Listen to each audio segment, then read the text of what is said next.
Black magic practitioners. What's the most disturbing request you've ever had to refuse? I never believed in black magic. Not really.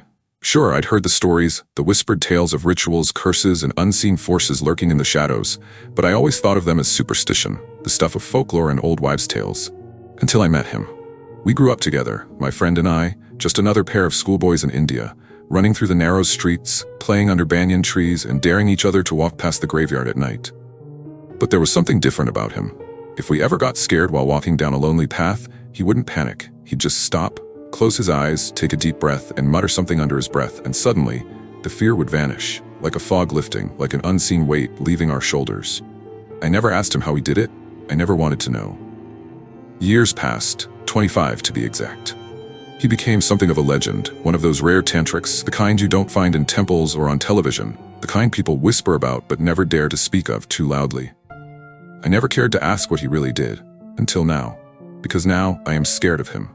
Over the years, he's received some strange requests, some dark, some downright horrifying. Family feuds, love triangles, property disputes. People come to him when they want an upper hand, when they want to tip the balance in their favor. But nothing compared to this. One day, a woman in her mid-40s came to him, her face hard, her eyes devoid of warmth. When he asked her what she wanted, she said, "I want my son to suffer." He blinked, unsure if he'd heard her correctly. "Your son?" She nodded. "He's 23. I cared for him my entire life. I ignored my husband for him, poured everything into him, and now he's left me. He moved away. He has a girlfriend, and when I look back, I don't feel love. I feel anger." My friend stared at her, waiting for her to laugh, to say it was a joke, a moment of frustration. She didn't. "I want him to pay," she said. "I want him to feel pain for what he did to me."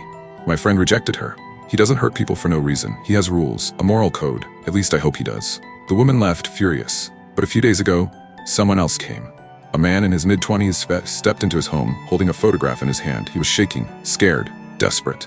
"I need a protection spell," he said. My friend took the photograph and felt his blood run cold. It was her, the same woman. "Who is she?" he asked, though he already knew the answer. "She's my aunt," the man said. "She lost her son in a road accident years ago, and now she wants me to replace him. She says I remind her of him. She wants me to become her son." My friend didn't speak.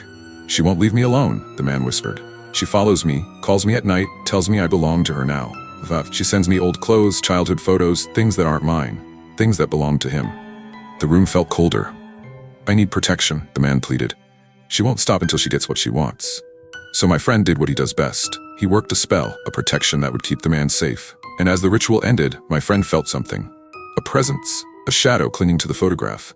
Something unnatural. He didn't tell the man, didn't want to scare him. But as he burned the final offerings, a whisper crawled into his ears. "You took him from me.